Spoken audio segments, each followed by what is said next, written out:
Yeah. All right. Good evening, Dr. Martin. My name is Alexis Lovelace. My name's Anwen. And my name's Abdul Rahman Zakir. And today we're going to be talking about the refrigeration cycle design. Just a little background information. A refrigeration is a useful tool for every household to slow down the activity of bacteria and keep food cold. The refrigerant is the most important part of the refrigeration cycle.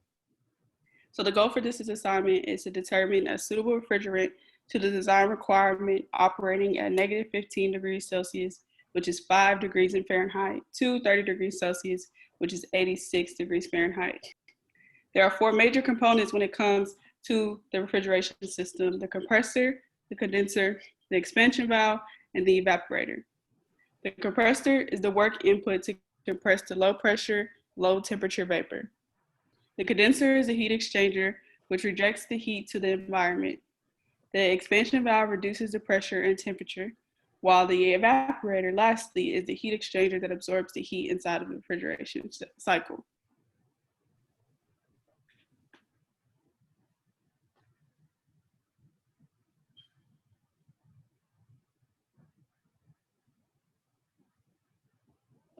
We go into the assumption part.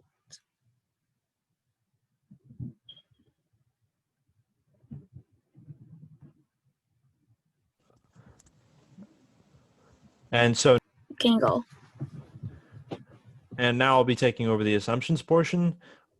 All components are assumed to have a steady state, and this is assumed to be a steady flow processes, and we're assumed to be operating in an open system. The condenser and the evaporator are constant pressure devices. The expansion and the valve and the compressor, they're assumed to be adiabatic processes, and any heat loss that they go through is negligible. Meanwhile, any change in kinetic energy or any change in potential energy is also presumed to be or assumed to be negligible. I'm taking the analysis part. To ensure the system will operate properly over the entire assigned temperature ranges, we choosing to operate from negative 10 degree Fahrenheit to 100 degree Fahrenheit and above the atmosphere pressure 14.5 psi to prevent any leak into the system. We choosing the compressor efficiency at 70%, and for safety reasons, the system is designed using a safety factor of 1.3.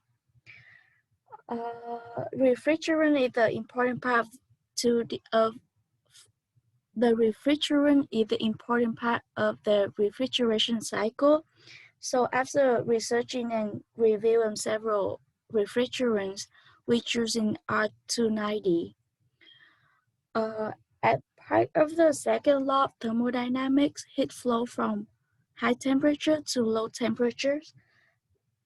So the temperature fluid in the condenser will be rejected to the environment, and the heat absorbed will be inside the refrigerator in evaporator. Also, a refrigerant has to be at least saturated vapor before coming into the compressor and saturated liquid after leaving the condenser.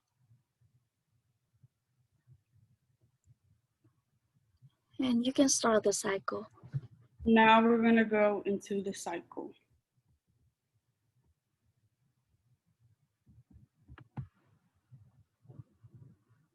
Okay, so starting with the first part of the cycle, if you can see on the pH diagram, you have the point 1, which is right above the compressor.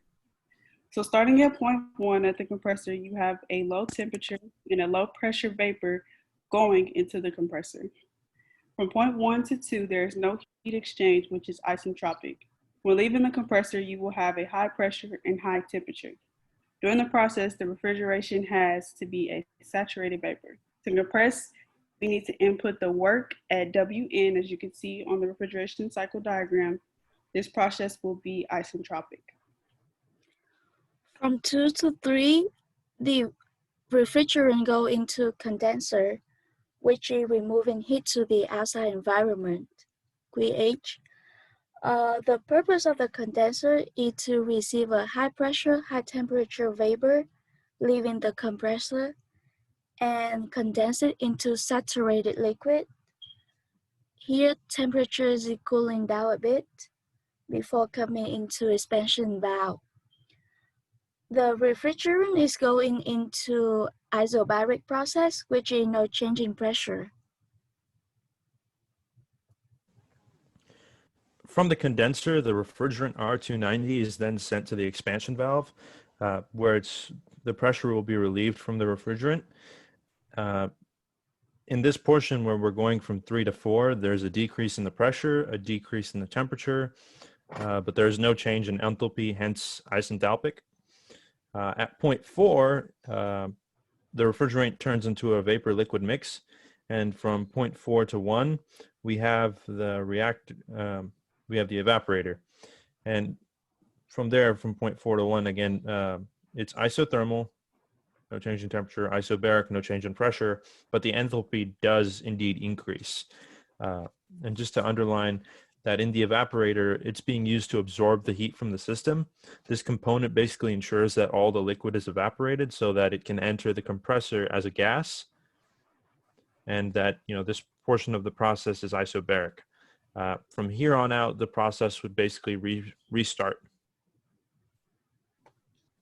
From the process restarting, one thing I want to talk about before we go to the next thing is we're right where you start at the compressor at point 1 from point 2A.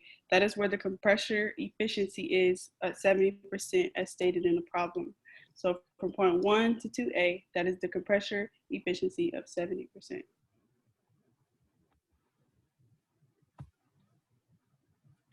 Now we're going to go into the calculations. So for the compressor, the formula that we used is going to be W, which is work, equals to the mass flow rate times the enthalpy, which is H1 minus H2, equals negative QL and negative QH.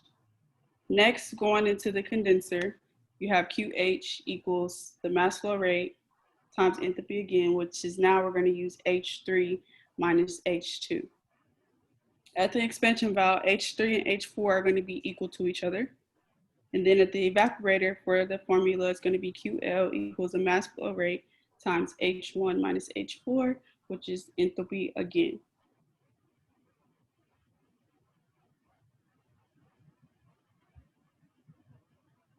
And the coefficient of performance will be QL over work of the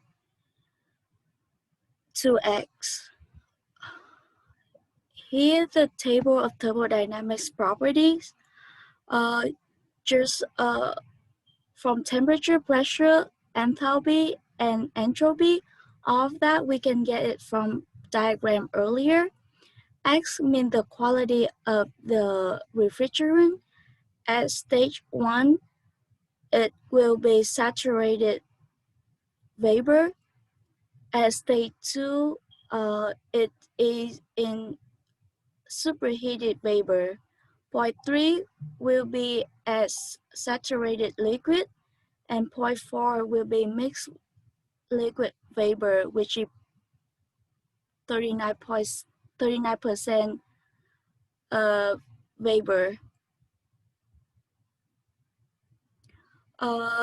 The table 2 is initial design value. To calculate the QL of our system, we choosing a safety factor 1.3, and we have the thermal load in kilowatt with unit transform. We can calculate the actual thermal load at 24.66 BTU per second. From the formula for QL, we can calculate the mass flow rate, which is 0.235 pound mass per second. And then from that, we can calculate the work at 9.4. And with the efficiency 70%, we can calculate the work for our design need to be 16.79 BTU per second. and we can calculate the QH, the heat removed to the environment is 41.45 BTU per second. And finally, the coefficient of performance will be 2.62, which we got the highest coefficient possible. Finally, we have the conclusion and the recommendation. So our chosen refrigerant R290 was the best among the several pre-explored candidates that we mentioned over in our analysis portion. Just as a recap, we went between R717, which is ammonia, R22, R-134A, R-404A, R-507A, R-290, R-744, R-600A, and then R-290, which is the one that we ended up using. It came out to be the best all-around refrigerant. However, the pressure ratio is still quite high, in which there's an option to have multi-stage compression, but in our scenario, it's highly advised in order for one to achieve maximum efficiency of the thermodynamic process. And again, with the pressure ratio, the reasoning was we were at a value of around 6. So that's why one would highly recommend using the multi-stage compression process. That brings us to a wrap. Thank you, Dr. Martin. Thank you, Dr. Martin. Thank you for listening.